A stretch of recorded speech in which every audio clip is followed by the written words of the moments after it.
Topic number one says the dangers of white friendship for black people. This came with a link. Let me make sure it's loaded right.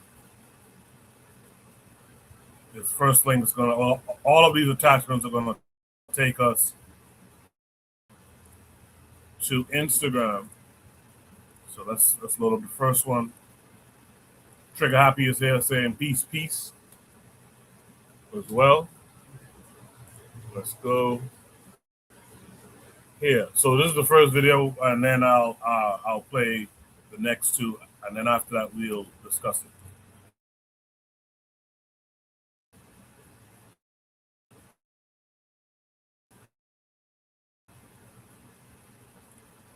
Situation, you know, the 18-year-old on some boat ride with his friends in Mississippi, Horns Island or something, and he ends up missing, but the white dudes are there. The three bozos don't know where he is, right? And what's really funny is they ended up erasing their IG really quickly. And also I guess their parents are like judges, and they're in power positions in this area. And this is Mississippi. Go figure. And what's really fucked up is this reminds me of the Carmelo Anthony situation where the father, right, the bullies that were attacking Carmelo, the father's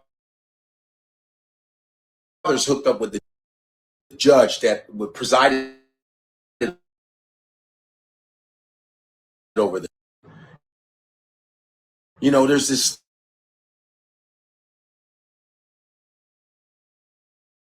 it just was at a festival, some festival, and he was found hanging.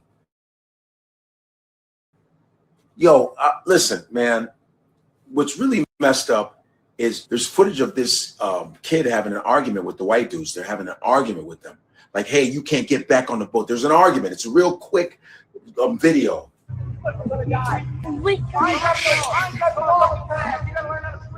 You can swim down wherever you fucking retard. We know, we can tell. I'm looking at you. I'll just wait. Bro, you have a life jacket. No, I'm black. It doesn't matter. Oh, yes, it does. Bro, I'll just find a way. Bro, you have a life jacket. I'm gonna die. I'm never coming back with y'all. It's fucked up. Listen, I believe that they did it. I believe they did it. They did it. Plain and simple, they did it. You know, what a black kid, he just went and committed suicide. They always say black kid, oh, he committed suicide. First of all, black people don't do that like that. They don't do that. I'm not saying they don't commit suicide, but they don't do like that. They don't hang themselves up by trees. You need a group of people to do that. You understand? So I hope that this gets investigated because this is some bullshit. It's pathetic. It also reminds me of the Tamala Horsford in 2018. She went on a slumber party or whatever, some slumber party with all white friends, and she ended up dead. And this has happened a few times. Hanging out with white people means you're going to end up dead. But check this out. All you black people that are so frantic to hang out with these white motherfuckers, do me this favor. Let's detox from hanging out with white people by ourselves. Let's detox with that. From now on, bring a group of motherfuckers. Because in case some goes down, you know, motherfuckers get the beat down. So if you guys can not be so frantic to go out with your white friends, make sure you have backup, all right? Make sure it's even. If there's 3 white dudes, there's 3 black dudes. Okay? All right? Let's do that. Can we do that? Let's detox from that. You know, I don't even go out with my white friends anymore. Man, listen from them ever. Let's detox, huh? I just want to talk a little.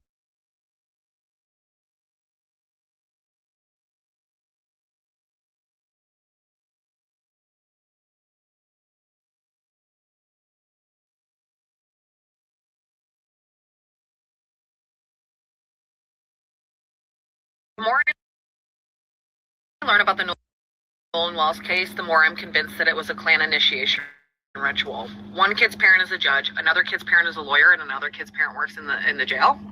Happens in Mississippi on the 250th anniversary of our country, not to mention all the black people that have been found hanging from trees and the big group of white masked men marching on the Capitol. This is all Klan activity. Well, what do you think? It seems it was an initiate. They used that boy as an initiate. She's a white woman. She knows what she goes on to talk about how she has no contact with her family, blah, blah, blah. I didn't want to include that part, but she comes from a heavy Klan family.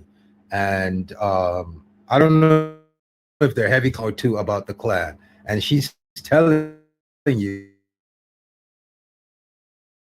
that the more she learns about this, everything about it, from her perspective, sounds very much like what the Klan does when they're ready to initiate.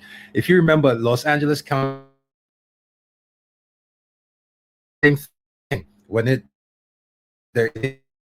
they send someone out,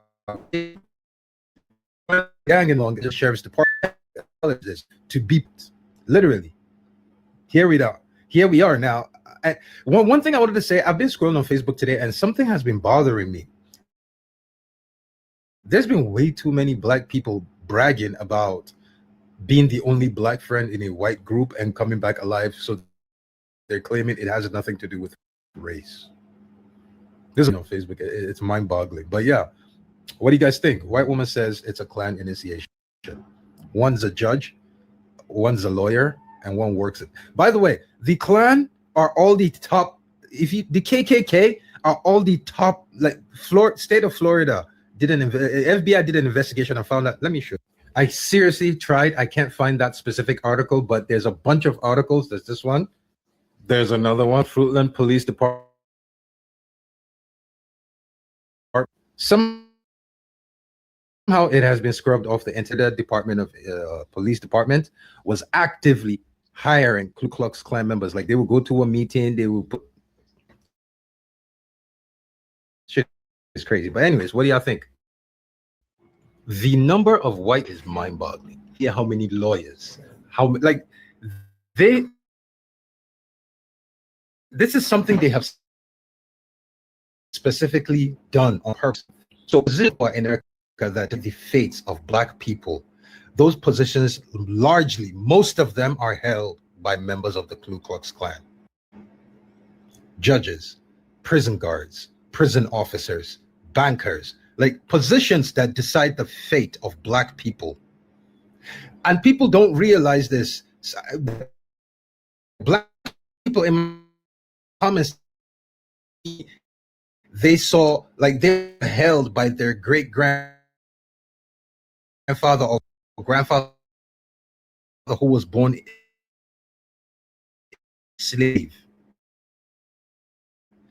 If he was born a slave, the person who owned him owned black people. Their descendants are now making laws that affect the lives of those said people. There was no. The more I learn.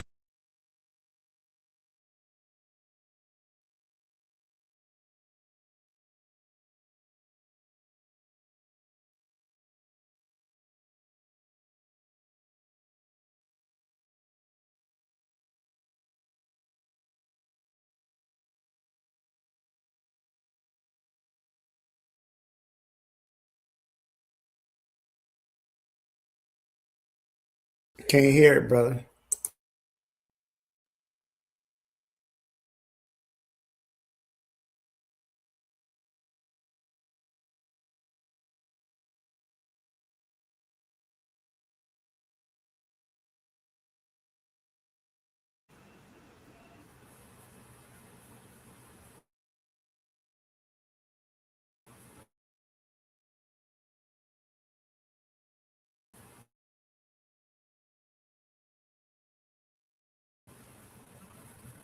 Black people, so they couldn't alive black people.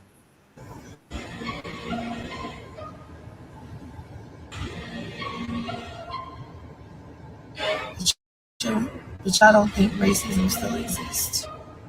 Over so many more white people, it's good than bad. Apparently, there is a Discord where it's a group of white people teaching each other how to befriend black people so they could unalive black people.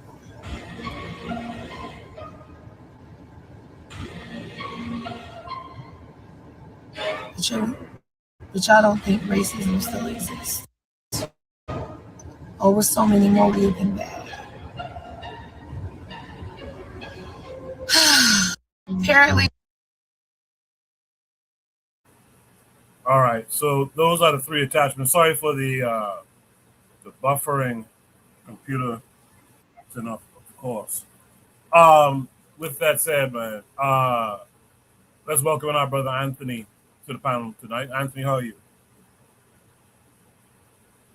Hey, what's up, brother Coco? How you doing, man? I'm good, man. I'm good. How's that drink? Man, it's good. I got it right. Hey, hey, hold up. Here you go. I got you right here. Look. All right. Yeah, a full cup. I like it. I like it. Yeah, I drink mine Black. straight too. Oh, Go ahead, okay. brother. Go ahead. Okay. Straight, no rocks. Just straight. Oh wow. Okay. Yeah. You better than me. You better than Yeah. me, bro. You better than me. Black Seal. Should be topic number one: the dangers of white friendship for black people. What say you to what you just saw? Oh, man. Let me say this. First of all, how you doing, Anthony? Good to hear from you again, brother. Couple All right, things. peace, man. Black people, we in danger, man. We're in danger. I do believe what she said about the boy's death was a Klan initiation ritual. But also too, I think that black people, since over the past, from the end of the civil rights movement, the 80s and 90s, where black life became more normalized, I think we lost a lot of the pattern recognition that we used to have, right? And you know, we understood that white people were not our friends, right? White people were potentially dangerous to our lives. Um, and I think sometimes that we don't understand that. There was not too long ago. There's a black woman they found her hanging from a tree down in Florida on Juneteenth, right? And of course, the whole thing was about, oh, there's no foul play. She committed suicide, and there was a FBI report back in 2005, and I think they revamped it in 2020 that said law enforcement was being infiltrated by white supremacist groups, meaning that law enforcement people were actually becoming police officers with the express purpose to brutalize black people because they understood that because the way police are viewed in our society, there would be less likely to investigate the murder. In Los Angeles County, the LA County Sheriff's Department, these were police gangs who basically had initiations. And their part of their initiation would be to kill or brutalize a black person. And this was going on for years. You have an influx of white supremacists who are joining the US military to get training and build connections to prepare for what they call the racial holy war, the Rahawa. If you ever, pay attention to some of these white supremacist groups, these Aryan Brotherhood, Aryan Nation types. I'm sorry, my dog.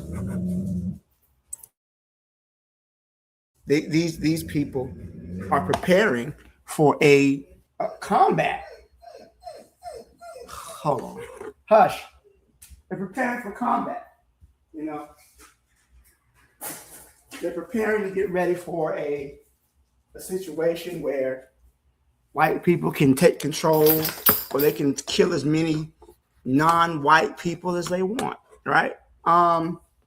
So I think that black people have lost sight of this. So when you're in a situation where, you're the only black person there, which is, first of all, you don't want to be in a situation. But I don't think we understand the danger. This young man, he rest in peace, Nolan.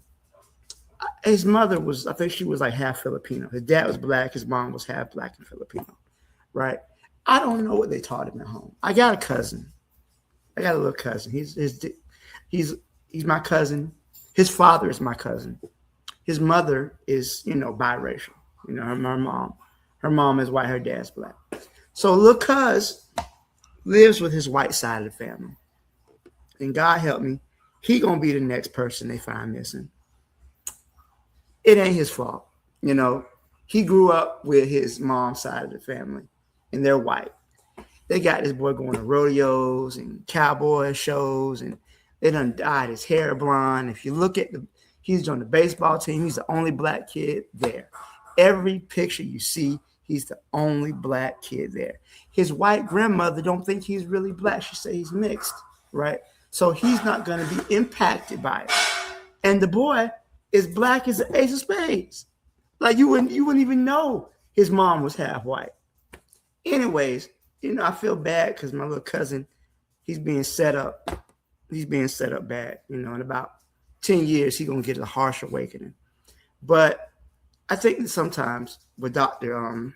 Chancellor Williams said in his book, The Destruction of Black Civilization, he said that the great truth is that the white man is our mortal enemy. He's our eternal enemy, our implacable foe. And everything about our consciousness flows from that, right?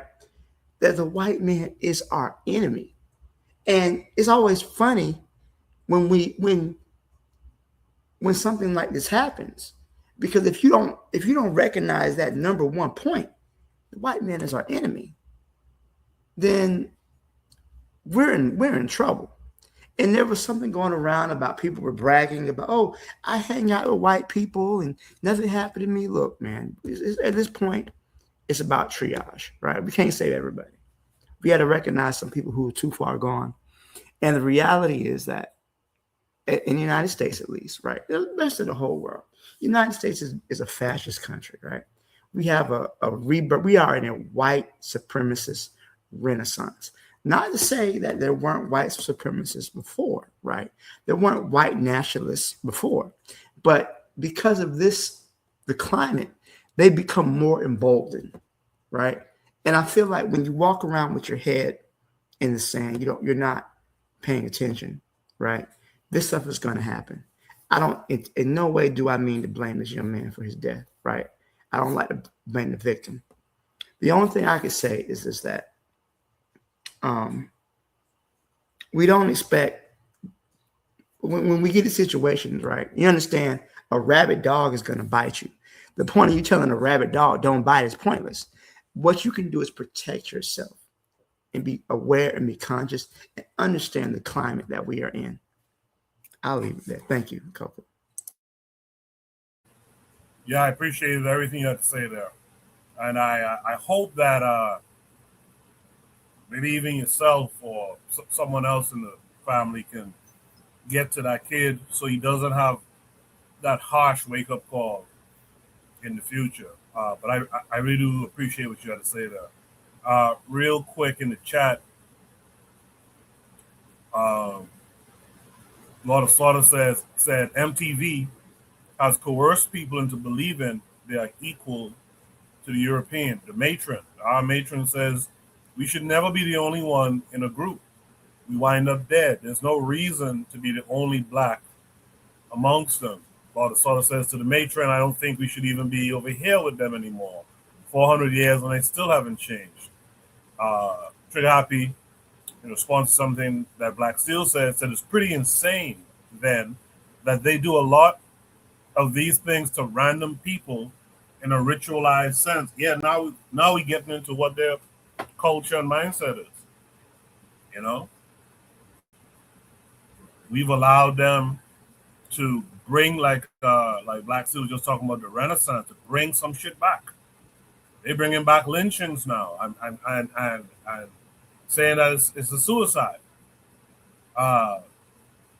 Some time ago down there by Brother Bakari, there was a kid who ran from the police like one day, and the next day he was found dead hanging in a tree.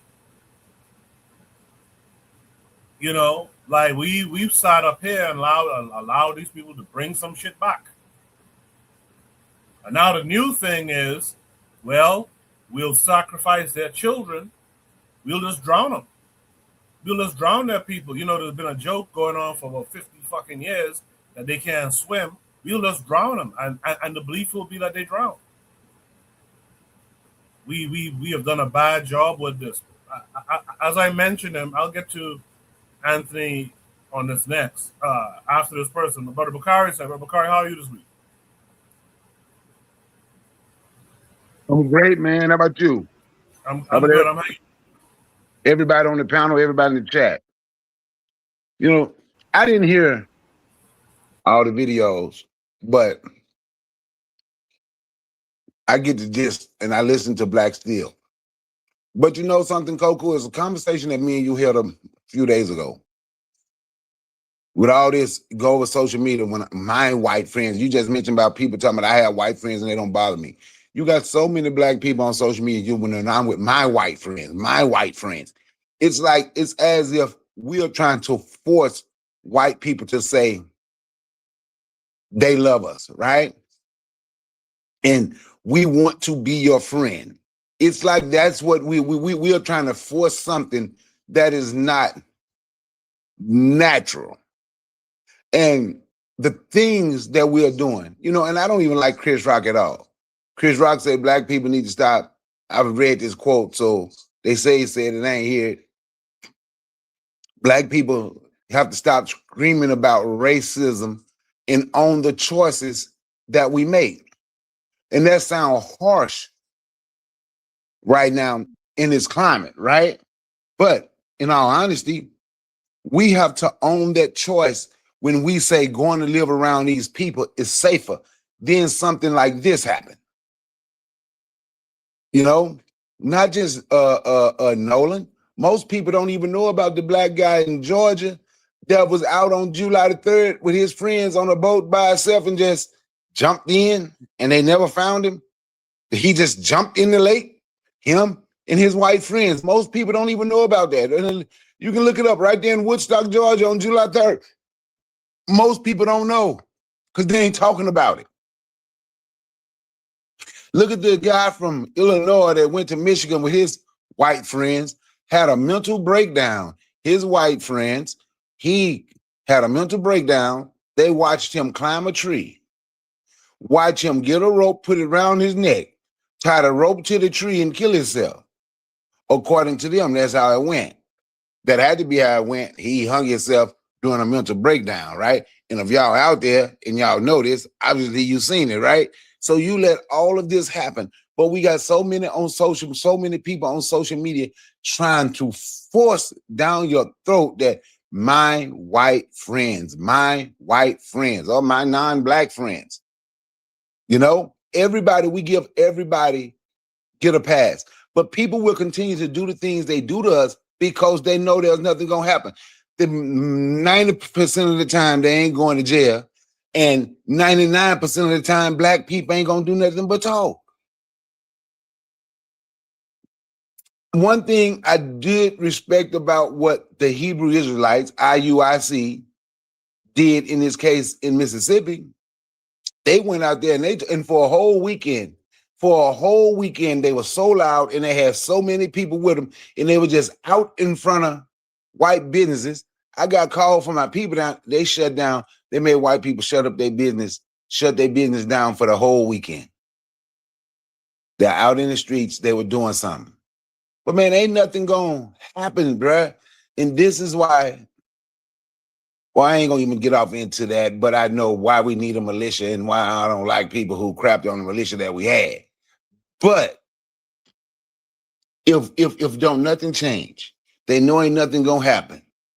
Like when Black Steel mentioned the girl in Florida that was hung for a tree. Did y'all hear her sister? I'm getting sick of people talking about race. This ain't got nothing to do with no. We just want to know what happened. We ain't even for sure race. We don't believe in race because the lady that helping us organize and find her is a white woman and said her name. So y'all can stop with that racist stuff because we ain't talking about that. We just want to know what happened to her. Like, okay. So then you just have to leave it alone. On that, I yield the mic. Brother Bakari, real quick. Whatever became of that situation with the kid who had kind of clowned the police the day before, down by you there, clowned the police the day before, and then they found him hung in the tree the next day. Park. Yeah. I don't know. Remember, I went out there. They interviewed me. I was on shit. I interview actually made the TV, but I don't know. We don't know. Okay. Yeah. Brother Bakari got into. I was actually on the phone with Brother Bakari when he went by the park, and happened to be a news team there, and they interviewed him, and he was on TV for that. That was nice. A lot of people don't know. Um, I went to college with a guy. I was telling Brother Bakari this earlier this week. I went to college with a guy. This happened right in the heart of the pandemic, when everything was locked down. Somehow, this black guy of Haitian descent, he went on a boat with two white guys somewhere here in Long Island, New York, and they came back and said, "Well, we don't know when he fell off the boat." And I ain't heard nothing about that since. And he was supposed to have been in some, from what I understand, he was supposed to have been in some business with these two guys, some fitness business. Yeah, they off him. They drowned him. You know. With that said, let's welcome in Icon Fire. Icon Fire, how are you this week?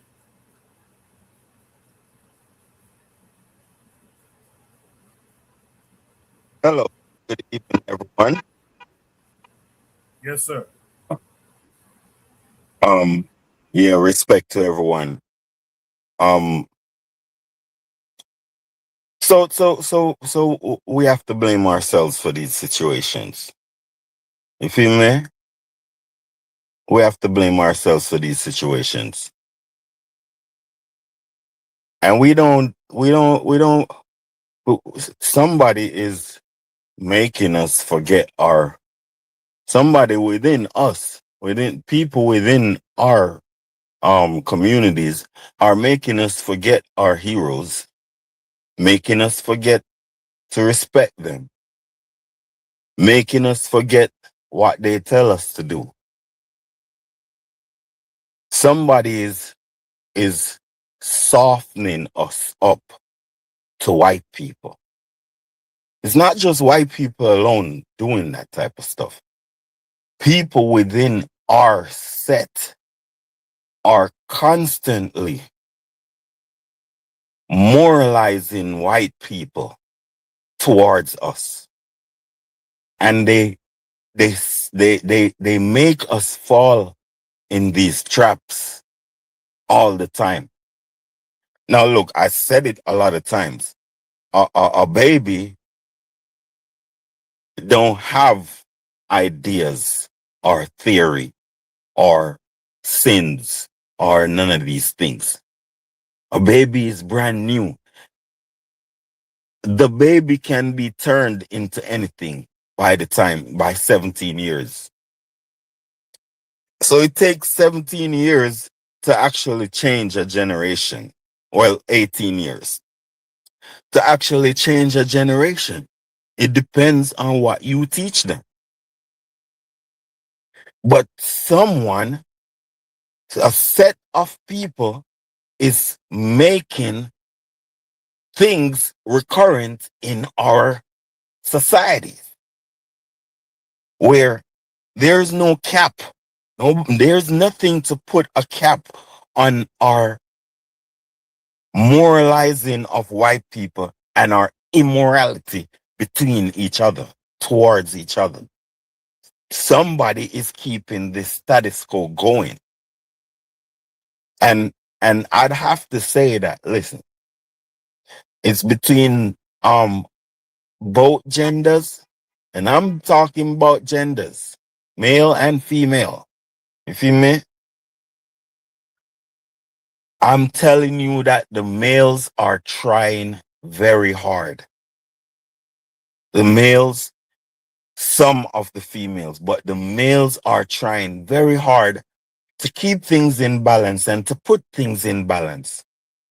But it's like this. We the males, we'll grab each other and put each other over a barrel. You feel me?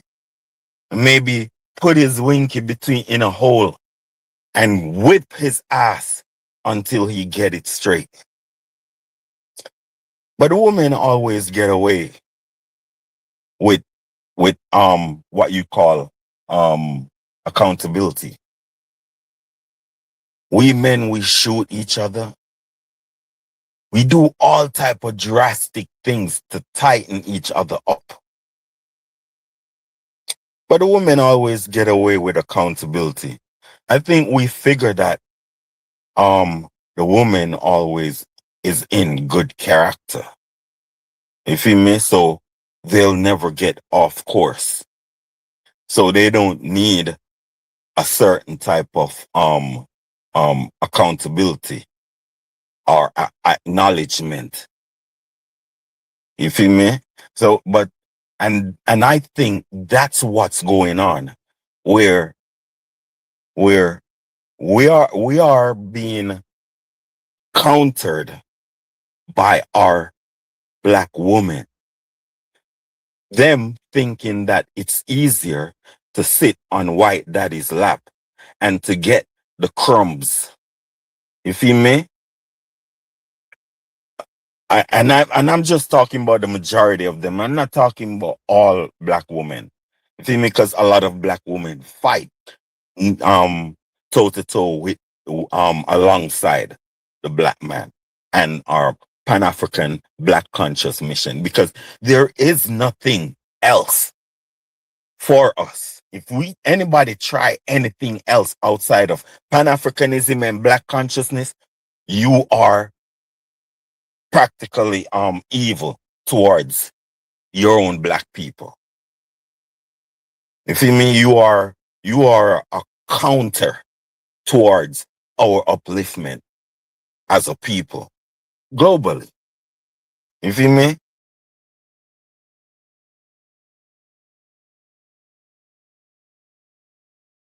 Where we have to say that our women, right? Our women in general go for the winner. That's how things is. Women in general is like conquered by the winner. We need to know that. It's their character. You feel me? So we black men ain't win nothing. We under someone. We POWs. You feel me? It would be like just the loyalty displayed, or naturally come out of a woman. That's why she'd be loyal to us. But in general, it's the victor that really wins her. I'm telling you. You feel me? So that's why she thinks she's better off on white daddy's lap. See, everybody wants to be a fancy girl, or all women wants to be a fancy girl. I don't know if you have to know history to know that term. You feel me? So we have to understand that we need to, even though our woman is kind of going astray, we need to set up real men's organizations so we can coordinate men to be men and to hold status in our own community. You feel me? And it has to be under the basis of Black consciousness and Pan-Africanism, or else it's futile. It's not gonna work. You feel me? If you try to go under your lodges and all that, you don't have no aim nor destiny. It would be like a white aim or a white destiny. You can't be black and you don't have a black aim and a black destiny. So that's what all I'm saying is we have to support Africa tooth and nail, and we have to make Africa become a world power. So in return, it can protect us in the West. Go ahead, my people. I appreciate that. I'm glad you mentioned as not all black women. I'm happy about that. But speaking of black women, and this is why we invite black women to join the panel weekly, because we need to balance out these ideas. So speaking of black women, this Sister Cheryl has joined us this week. Sister Cheryl, how are you? I'm good. Can I be heard? Yes, ma'am. Yes, ma'am. Oh, thank God. Okay. Because I'm on my on my Bluetooth is finally working. Okay. So how's everybody doing? So yeah, like yeah, dangers of white friendship. So yeah, I did put in the chat how, the parents of that got the boy that went missing on the boat when he was with all his white friends. Yeah, they did an interview with his parents, and Lord, I don't know if y'all saw that interview. It was the saddest thing. Hold on, sorry,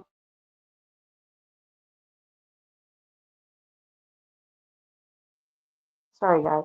No, Okay, you're fine, girl. Between your kids and my dog, it's a rough night. oh my goodness, tell it was damn dog, got it. But yeah, so yeah, the family. Oh, it was the saddest thing. There was another interview like that where they did with the parents. This was like some years ago, and the boy got shot by the police. I can't remember his name.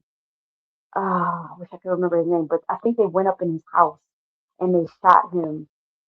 And I don't know, the police shot him. He wasn't even doing that. He was just sitting in his house. He wasn't even like a accessory to a crime or anything. They just had their own person or whatever. But with similar with that, they got the family, and the family was like hugging. They actually went to court, and the family was like hugging the white people, talking about they forgive them.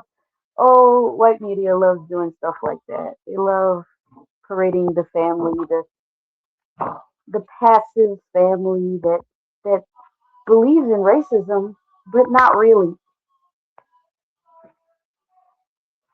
Sorry.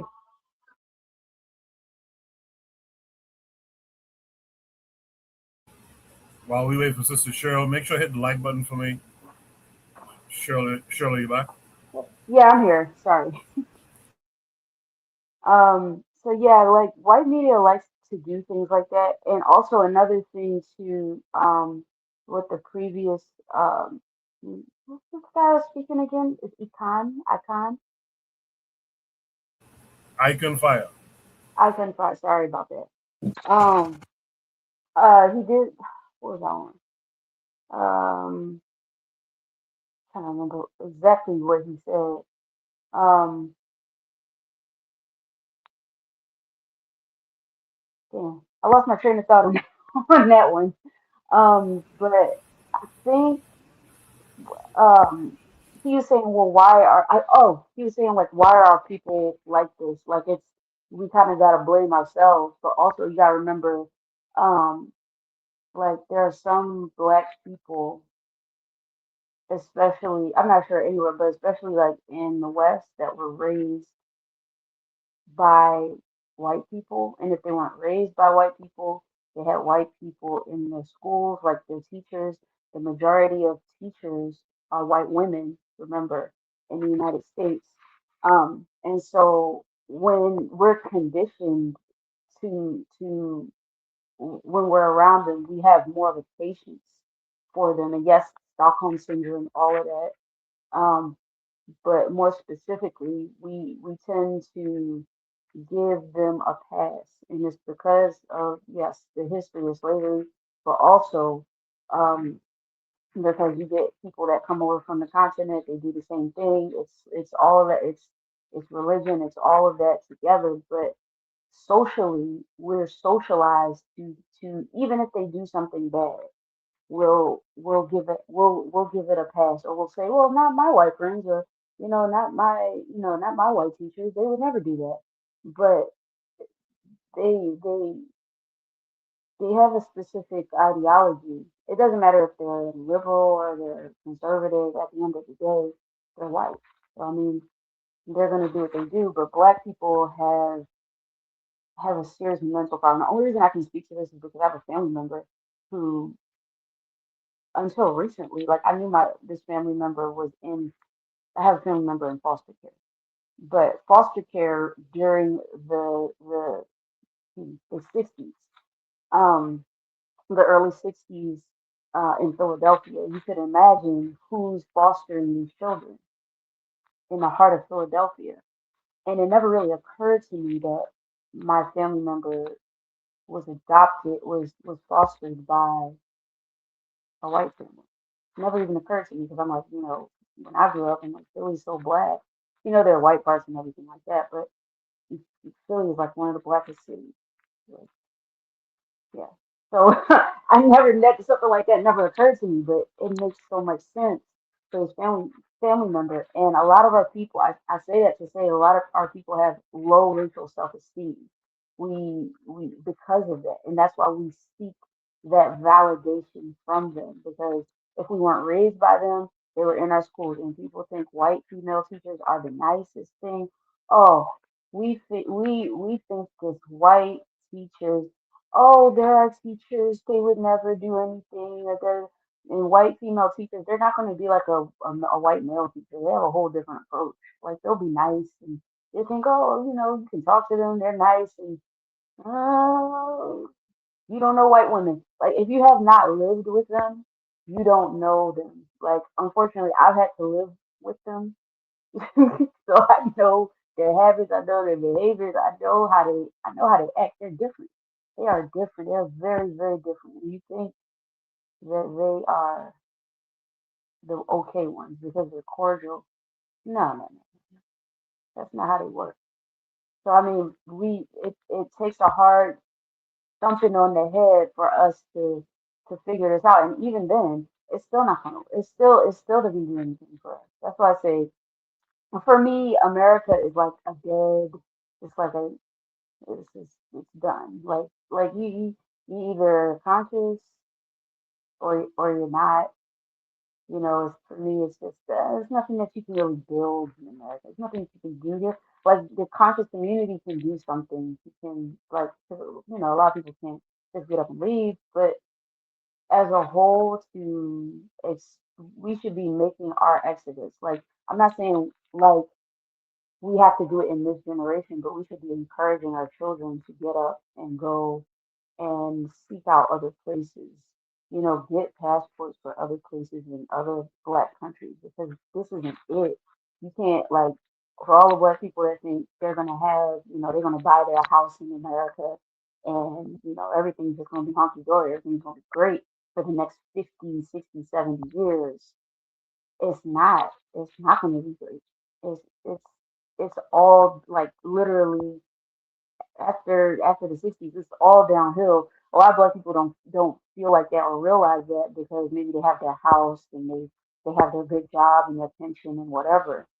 But your generations are going to suffer here. They're gonna it's going to be a rude awakening for America in the next 50, 60 years, the next couple generations.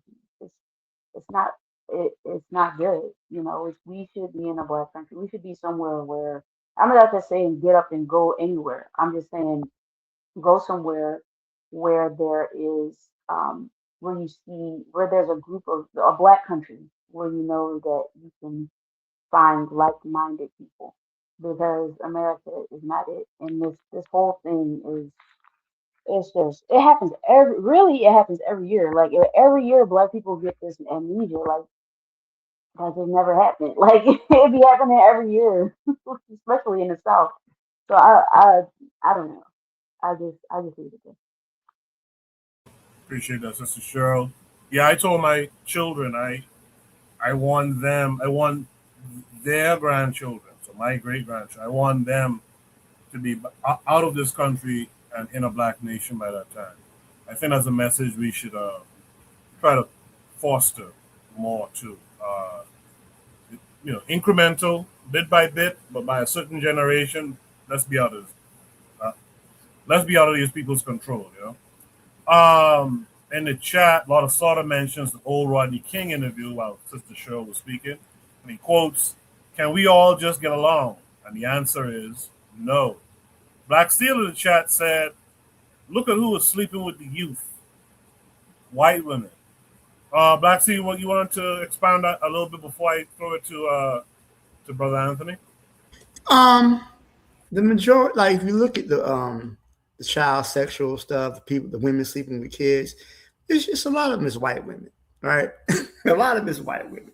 You know, there's a lot of oversight on the coaches and whatnot, but a lot of times it's being white women sleeping with them kids, and they don't even call it grape anymore. Um, there was a white woman. She was pretty famous. She said she was too pretty to go to jail. She was messing with this kid for years. This is middle school. It happens all the time. These white women be up there sleeping with these teenage boys, and it's a big thing. It's a big thing. So it's not rare. Michelle's her point about low racial esteem, that's very true. Many black people instinctively think that white people got it better. Instead, they think they just, by virtue of them being white, their neighborhoods are better, relationships with white people is better.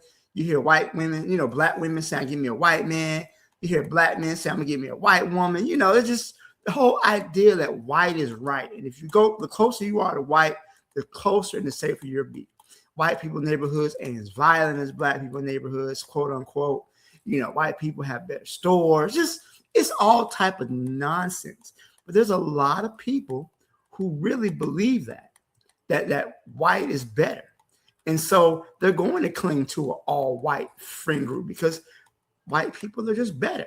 No matter what type of negative reinforcement they receive from these white people, they're not going to change. They're not going to change. Another thing too, I hear y'all talking about repatriation, man. For individuals, that might be a good idea. If you want to move your individual family to Africa, Ghana, the Caribbean, whatever, that's fine. I'm not against that. But what bothers me when we start thinking that 50 million black people in the United States can up and leave, even if it took, first of all, logistically, how are we going to get there?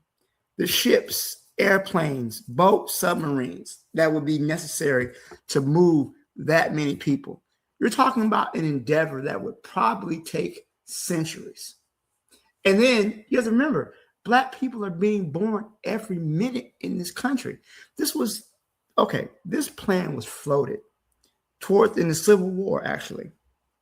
Towards the end of the Civil War, when Lincoln realized the Union was going to win, he wanted to come up with a plan to remove all 4 million black people from the United States, send them either to Haiti, Cuba, or send someplace in Central America or Liberia.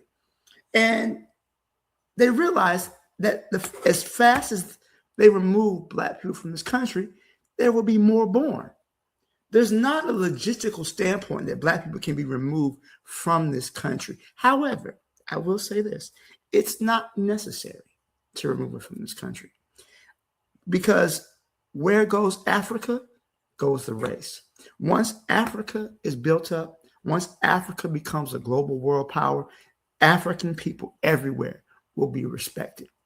Okay, you can see it, and I say this from studying history. You can look at what happened in China. Okay, they look at China. China was called the sick man of Asia. China went through multiple invasions by the Chinese and civil wars.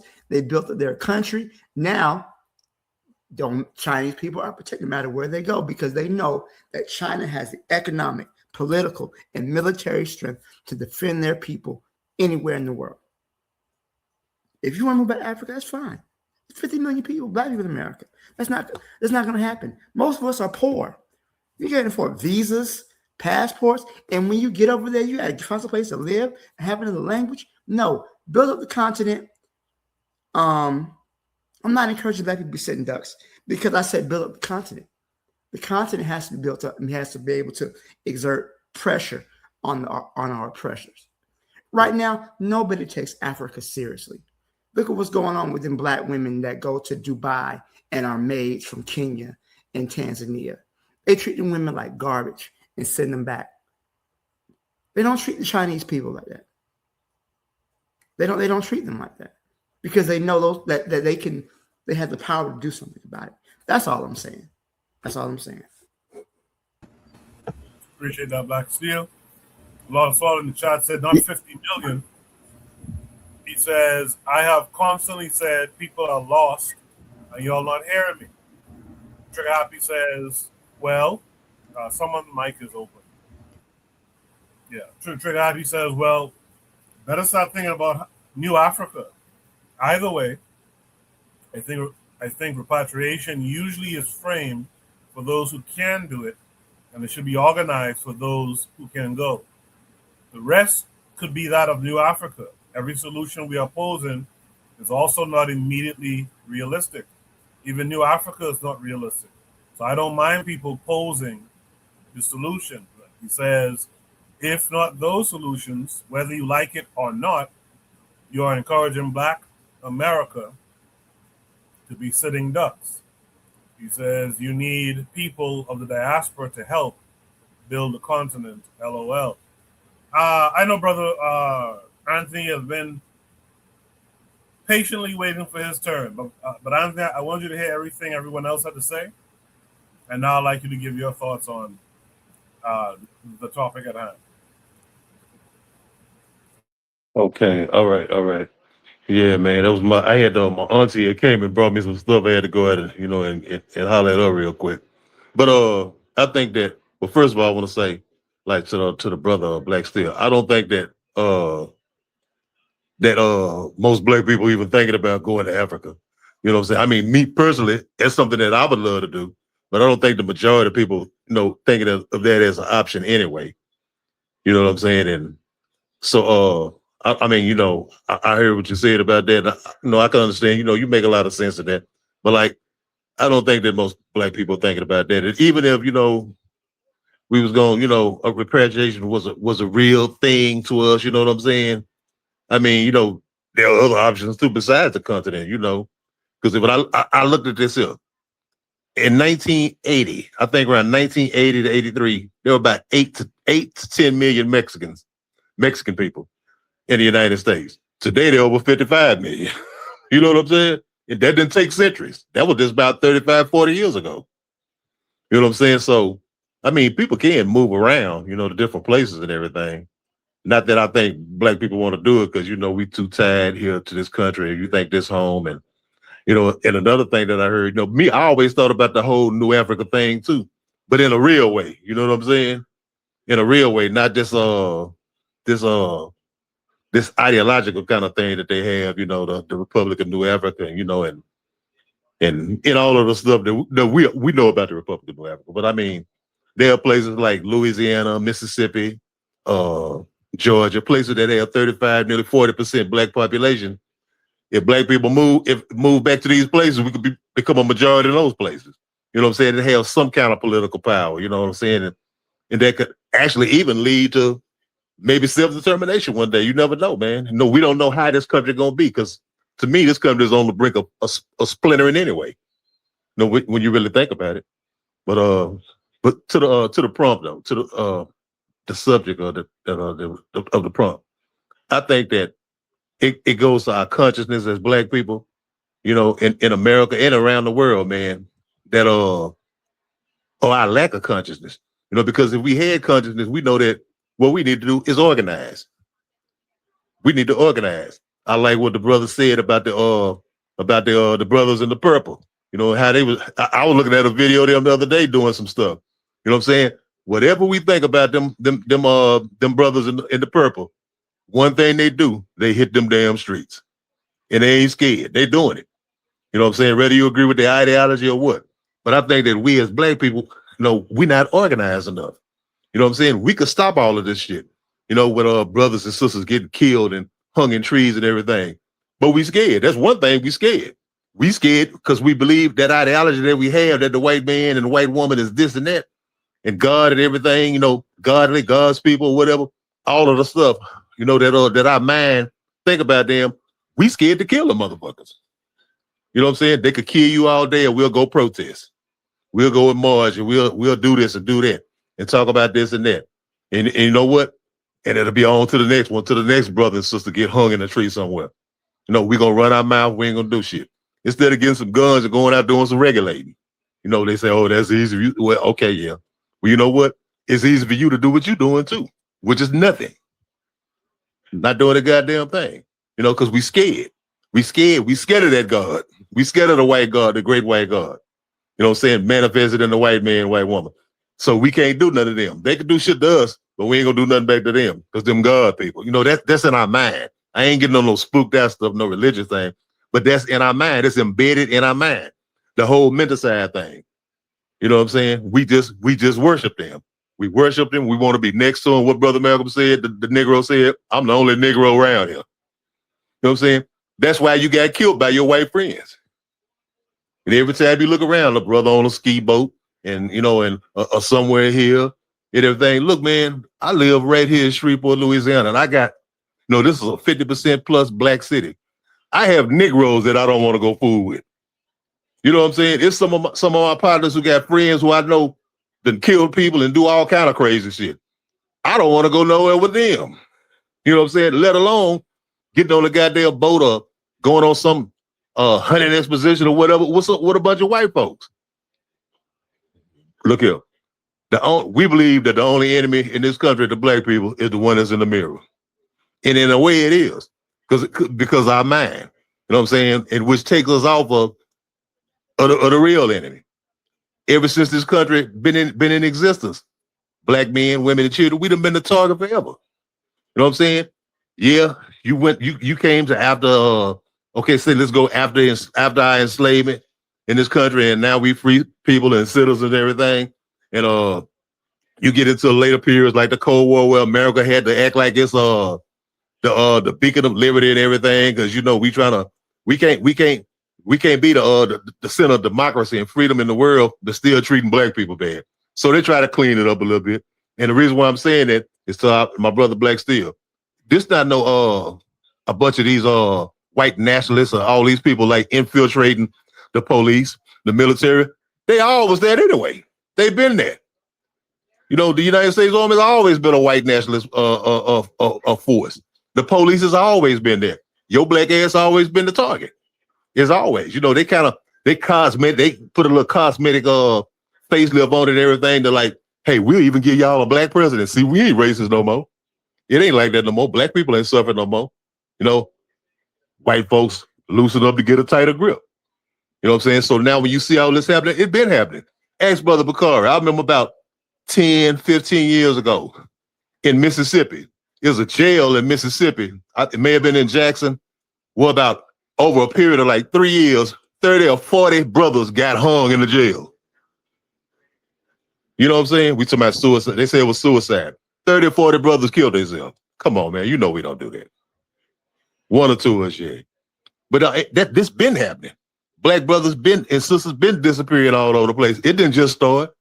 You know, somebody decided to make a political thing out of it now. But this been going on. It's never been a time where it didn't go on. We've been getting shot, you know, on the roadside by the police, hung, found somewhere, you know, in a ditch, you know, and stuff like that. This been happening, man. It ain't never stopped happening. It's just, you know, you got politics, Democratic, all that. The people like use things for political footballs and shit like that. But like black people, we really just got to come to the reality that, look, these not your friends. These people don't give a damn about you. They don't give a damn about you. The only reason why they tolerate you now, because you can contribute to their economy. You know what I'm saying? The black dollar, whatever. You know what I'm saying? That's the only reason you ran now, because you're useful. Because what did they do? What Dr. Wright said, what did they do to a people who are no longer useful? Man, that's genocide. Hey, we don't need them no more. Yeah, we got Mexicans, we got everybody else coming over. We don't need them no more. You know what I'm saying? I mean, we gotta think as a nation, you know, as a nation of people, black people, as African people, we got to move together. You know what I'm saying? When you go to the store, don't go by yourself. When you going wherever, don't go by yourself. Sisters, y'all take some protection with you. You know what I'm saying? Don't mob by yourself. You know what I'm saying? Don't let no police or nobody, no white people put you in cars and all of those shit there. If you're gonna die anyway, you might as well go and take a couple of them with you. I'm saying that's the mindset that we have to have.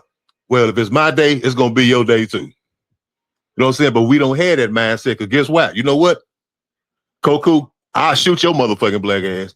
You'll shoot my motherfucking black ass. But we won't do shit to them. We're going to put our hands up. We're going to march. No, hands up, don't shoot, and all that, because we scared. We some punks. We some punks. Not all of us. I mean, you know, you going to always have a couple of men and women who say, fuck it, the day is a good day to die. But for the most part, for us moving as a team and being together, we some scary motherfuckers, man. No, we don't want to lose our little position, our little job, or whatever. No, man, I don't want to get in no trouble, man. I don't want to do this. I don't want to do that. No, we just scared. And we got to quit being scared. And once we stop being scared, guess what? That's when the respect started coming. The respect meaning, no, that's the wrong Negro to fuck with. You know what I'm saying? Look what our brother and our brothers in the Sahel did. They said, enough of this shit. Y'all done exploited us forever. Y'all did all kind of shit for us forever. You know what? Man, fuck y'all. Hey, get out of my country. Get on away from me. We finna do our own thing. We're going to do our own thing. Fuck y'all. And what happened? What they doing now? Well, the friend saying, oh, we better leave that Negro alone. We better go to Kenya somewhere now. We got to go somewhere else. My bottom line, what I'm saying, we just got to stand the fuck up. You know, and be men and women. Be powerful black men and women. We are, because it's in us. But we just scared to do it. And we got to get that damn white man, that God out our spirit, out our mind. You know, when I say God, like I say, I ain't talking about no spook that shit. But I'm talking about just that whole, what they call, I don't say white supremacy because, you know, he ain't supreme to nothing. But I'm saying that white superiority mentality that they put in our brain to make us think, well, we can't even go nowhere else. We might as well stay here. You know what I'm saying? That's all. I'll leave it right there, man. I appreciate that, Anthony. Really quick, it's not a topic tonight. I'm just going to mention it real quick because Anthony touched on something that made me remember. So a guy on Twitter earlier this week said something about how Boosie, the rapper Boosie, was out here getting black men deleted for less than 1,000, but won't put 10K on them white boys' head who robbed him. Yeah, these N-words are pussy. That's what the person, Don Snow, tweeted. And I retweeted it and I said, look at all the fuckers in the mention justifying black on black. There's a bunch of people in the comments who are justifying, well, you know, you really can't get at them white folks like that. That's a whole different ball game, but it's easier to get to another black. I'm like, look at all these fuckers justifying black on black violence, but absolutely not black on white violence. We are scared, but we're not scared of one another. That's a big problem that we have. Let's welcome in our brother. I haven't talked to you in a while, Brother Kofi. How are you this week?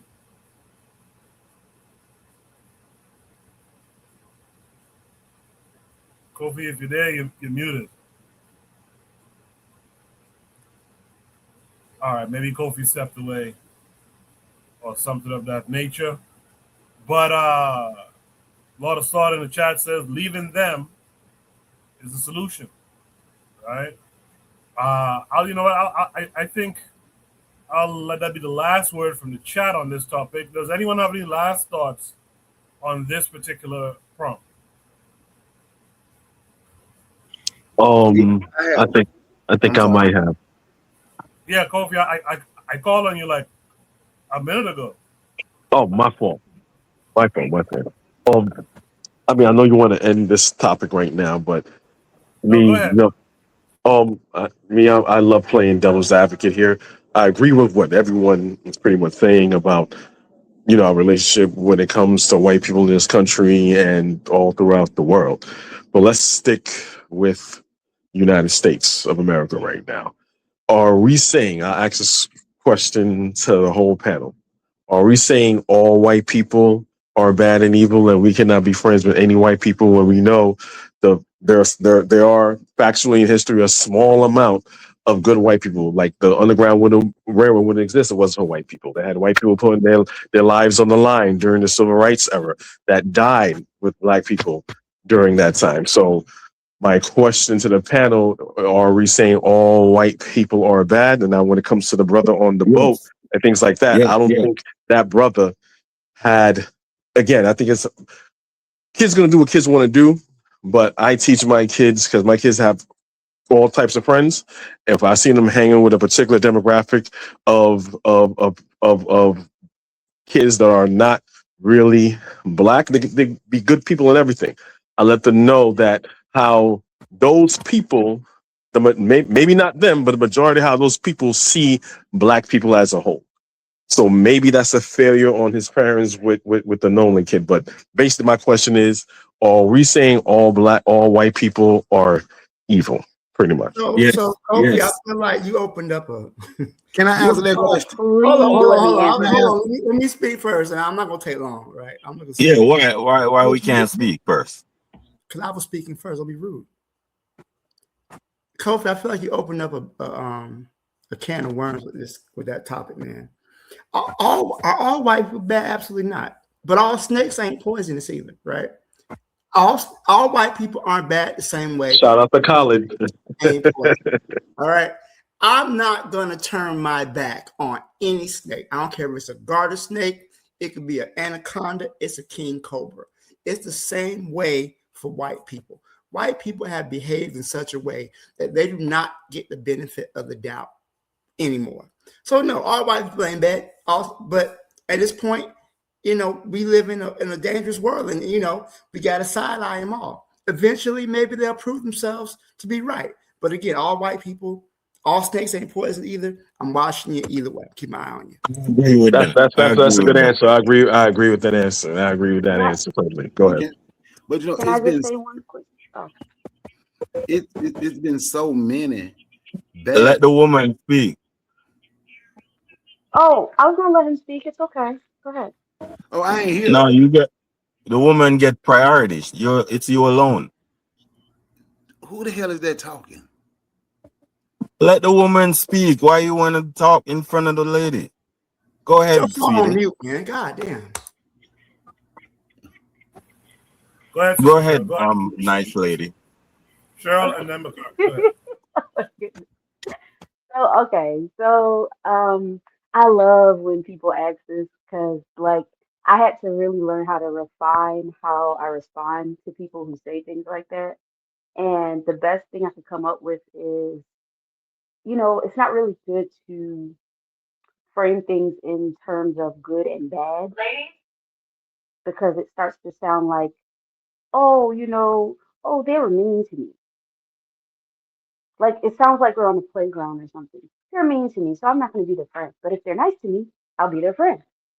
Like we still on the playground with this topic.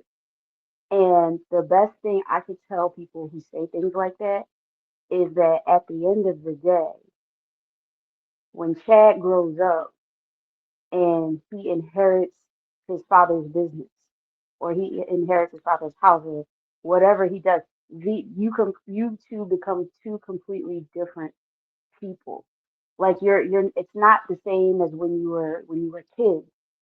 And we I feel like as adults, as black people, we're still stuck on the playground when it comes to analyzing people that are not us.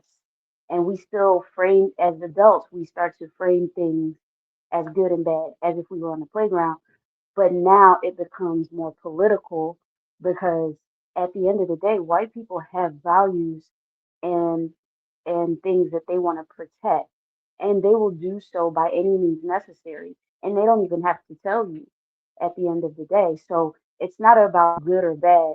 And also, when a white person, okay, when a white person is choosing you, because that's what happens, they choose you as their friend. When they choose you as their friend, they're choosing you because they know you have low racial self-esteem. They know you have integrationist mindset, and they want you to be around because it makes them feel good about themselves. So it's not about good or bad. It's control. Who has the control in that relationship? Because a friendship is a type of relationship. So whether you realize it or not, the white person decides if you're going to be in, allowed to be in the friend circle and thing like that, regardless of if they let you over their parents. Well, my white friend lets me come over their house. So they're a good white person. My white friend, I talk to them about everything. And that's great. It's wonderful. But at the end of the day, they have they have to say so, not you, because you don't even see race. You don't see anything. They see race first. You see everybody is just a color. There is no color. I see no color.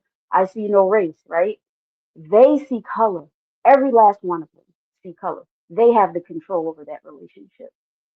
And so they can dictate what types of black people are allowed they talk to, what type of black people, if they want to feel cool one day, maybe they'll have these black friends. It makes them feel good about themselves. Maybe you make them laugh, you make them do, it's like that. But it's never um it's transactional for them. So it's not about they're being mean, okay? Because they know deep down, like, you're not going to go and only support black businesses. They know that. You're not going to go and say, I'm only going to date black women, or I'm only going to date black men. They know you're not going to do that. And that's exactly why when white people choose friends, especially white women, they love to choose black women that have the I can do bad all by myself mindset. They love to choose black women that are not confident about themselves, who are into feminism, who are into LGBT. They love black women like that because it makes them feel good. You go along with their way of life. So always remember that. So it's not about good or bad. It's control. I would just like to respond to that. So this is my question.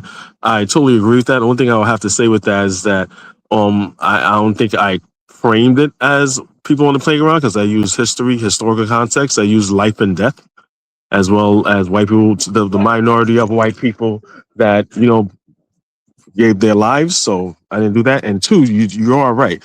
You may have a father, and I've seen this with my own eyes. I've witnessed this because there is intersectionality in our society between black and white people. I've personally known white people that are family members and friends that will tell you that my mother's racist, father's racist, my family is racist. And if you were to deal with them just on a friendly basis and you talk real to them, there's not a heads. Yeah, you're right. You know what I'm saying? So again, I'm not trying to downplay how evil white people are as a group. And again, I agree with what Black Steel said. I'm not going to turn my back on a snake, no matter what it is. But we have to keep in mind everything is not that, black and white, pun intended. But I for the most part, Cheryl, Cheryl, I definitely agree with you. Bakari?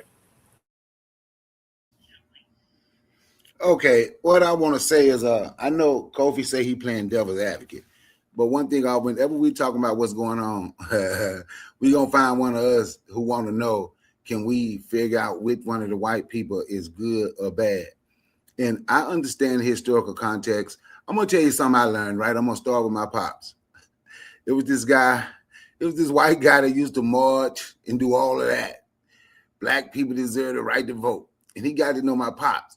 And they was on the same job, right? So the white folks at that job knew what they were doing. So they were making my dad the supervisor. So they wanted the black folks that followed my daddy to turn on him, because the supervisor gonna make you do all the work, and wanted to create problem with him and the white dude. And my daddy understood this. So my dad turned the job down. Now, I'm getting this story from my pops. He said this when he knew he would never have a white friend. Because before he got a chance to tell that white dude, the same white dude that out there marching, the same white dude that out there talking about black folks deserve rights, he said before he got a chance to tell the dude he turned the job down, he told my daddy, congratulations, but ain't no black man smart enough to be my boss, so I quit. My daddy didn't even take the job, but didn't even get a chance to tell him.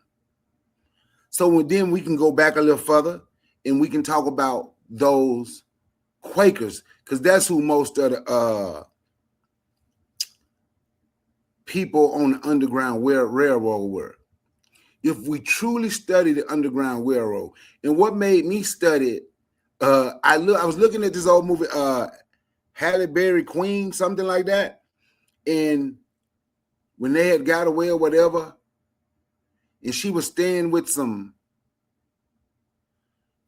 people who, I guess, with the Underground Railroad, and she had to ask for permission to do everything. And they asked them, I thought you said y'all didn't treat them like everybody else. Well, they can't think for themselves, right? So therefore, it's better to be with us telling her, we can tell her who she can marry and who she can't, so on and so forth, than being enslaved. So the thing is, when you study it, if you truly, truly dig into the Underground Railroad, it was way more black people that started. It was way more black people that was in the Underground Railroad. And look and see how many white people who was in that Underground Railroad would keep black people that they could use and let others go. And they would hold the other ones like in servitude, right? Until they didn't need them no more. So is that saying all white people is bad? Some of them is in purgatory. Majority of them is bad. But I ain't going to try to look past and say, oh, this is one might be good. This one might be good. Why? If I meet somebody and they're okay, like a dude at work, he's okay at work, but he's a white dude. He can't come to my house because I don't let nobody that ain't black come to my house so that we can be friends. And I think that's something black people, something like going back to the point when I said when me and Koku talked about earlier. I think that is some black people feel they have to force. We are friends with everybody. We are friends with everybody. So I got this friend, I got this friend, I got this friend. But probably the only real friend that you truly have 98.75% of the time is going to be the black person. Those other people, they are good associates. And when the shit hit the fan, this just how I see, they're going to be who they are. So when we're talking about what they have done, trying to figure out if there's some good or the other ones that's not good, are they in purgatory or are they bad, right? It doesn't, we still talking about at the end of the day, we were talking about lynchings. It was white folks that did those lynchings. We don't know which ones did it. They all look alike. It was white folks that burned this black dude house down in Long Island in the early 2000s because his family was the only Negro out there. Whatever area they were living in Long Island, his family was the only black family out there, and the house was burned to the ground. It was white folks. So I don't know if they were trying to figure out, well, I don't know which one's bad and which one's good. The bad ones burning my house down. Y'all good. I don't know. On that, I yield the mic. Appreciate that. Thanks for that devil's advocate question, Kofi, so we can get some kind of understanding on that. If there's no last words, man, let's go to Shoot the Breeze topic number two tonight. Let me grab it real quick.